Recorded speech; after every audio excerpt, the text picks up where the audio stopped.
Hello, my friends. I think you're guilty. I think you're guilty. I know you're guilty.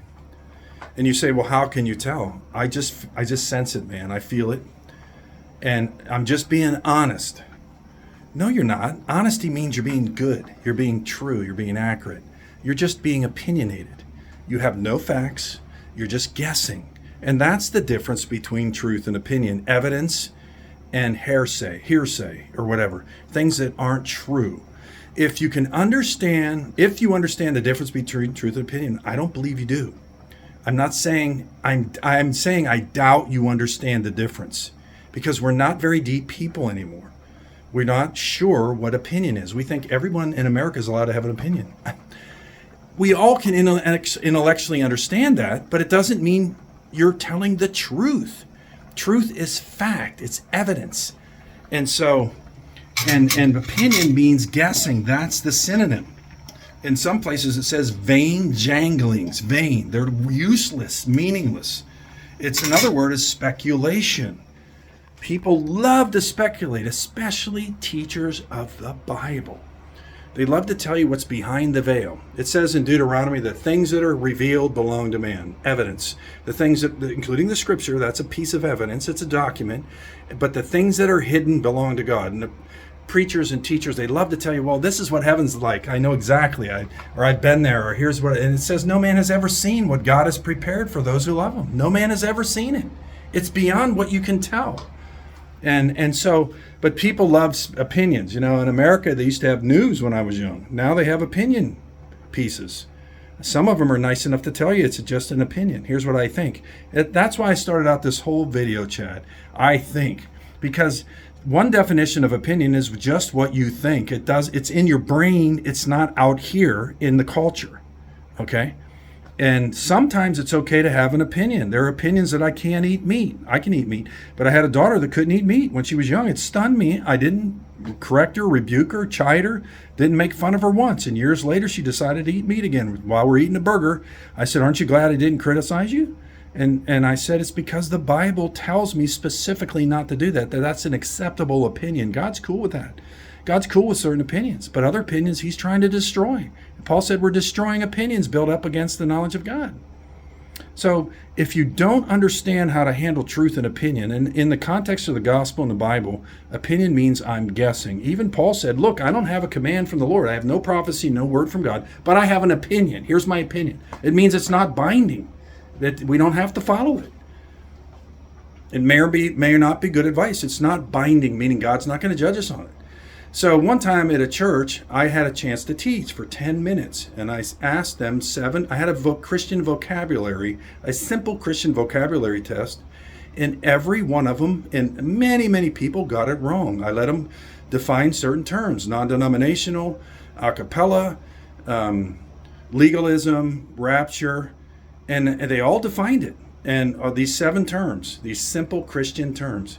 And I told them these words aren't even in the Bible. They're opinions. You have to look at a dictionary. You have to go outside of the Bible. I said we should be using the words of the faith. That's what Paul told Timothy. Nourish the people on the words of the faith. That means Bible terms and Bible phrases, Bible context.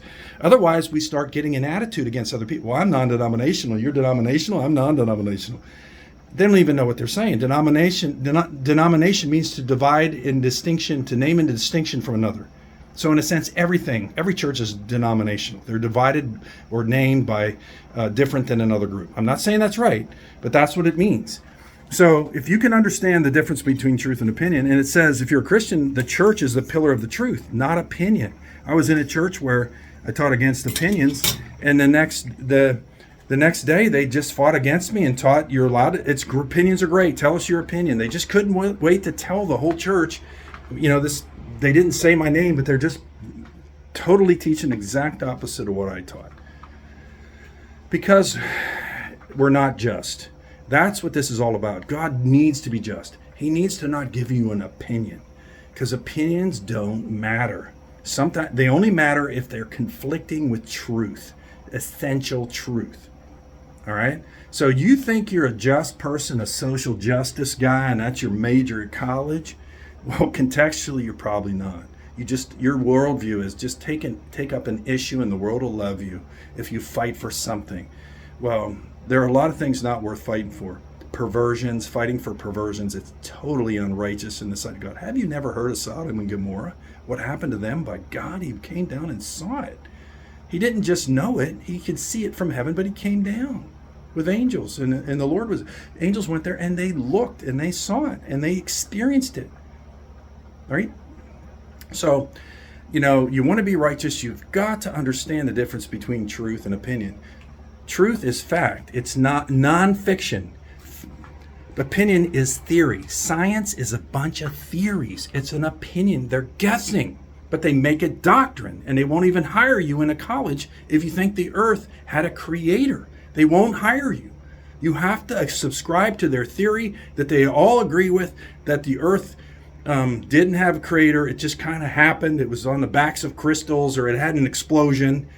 And if you do that, you'll be accepted into the top universities. But if you teach that there's an intelligent design, you're out the door. You cannot get tenure. Ben Stein, a Jew who doesn't believe in Jesus as Christ, did an interview with people in universities. He even interviewed one of the four horsemen of the new atheism, Mr. Dawkins, who wrote a book, God is Dead, went to his office and asked him, do you believe in a God? And he got Mr. Dawkins to admit there's a % chance there is a God. That's amazing admission.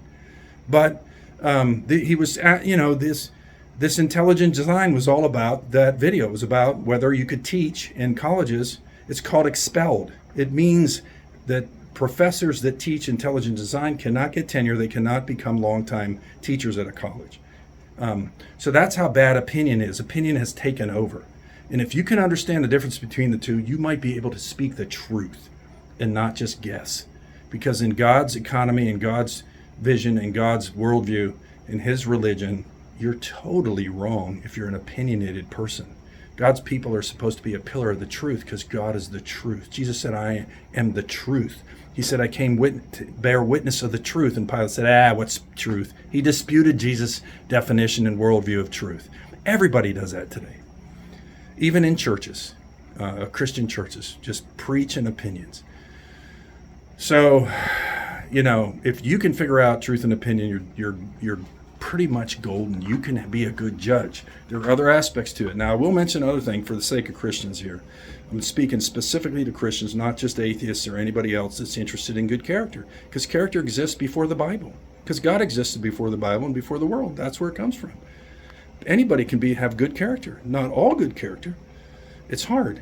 But the point I'm trying to say is, there's a teaching in Christianity that's thoroughly leavened in the lump in Christendom, that if you just say a prayer, you're going to be saved. Personal prayer. It's called the sinner's prayer. It's nowhere in the gospel. No example of it. Sure, it teaches on prayer, but not to become a Christian, not to be saved, not to go to heaven. It does talk about calling on the name of the Lord to be saved. It's an Old Testament prophecy, and I'm going fast here, that's repeated in Romans 10. But in Matthew 28 and in the book of Acts, it means the baptizer calls on the name for you, because salvation is found in no other name under heaven given to men. Acts 4 verse 12. All throughout the book of Acts, they're making disciples. Jesus said, go make disciples, call on the name of the Lord in baptism. He didn't say call on the name of the Lord in prayer, personal prayer, but the baptizer reaches out to God in a sort of a prayer. So that's another opinion that is totally foundationally false. And a righteous person knows the difference between truth and opinion and follows the truth. It is not true to pray for salvation. You're supposed to, as Jesus said, this is his words. And if you dispute these words, he says you're arrogant. You're conceited. Many Christians are conceited and they don't care. They don't even see it. And they twist this. He who has believed and has been baptized shall be saved. Where's that in the Bible? And who said it? Jesus said it. He said both. Third, you're saved. Not believe and saved, then you get baptized like the Baptists say. I'm just talking about truth and opinion. Don't regard opinion and don't fear anybody that teaches opinion. Follow Jesus. Follow the truth. I'm talking to Christians. Be righteous. Be just. Know the difference between truth and guessing. Truth and opinion.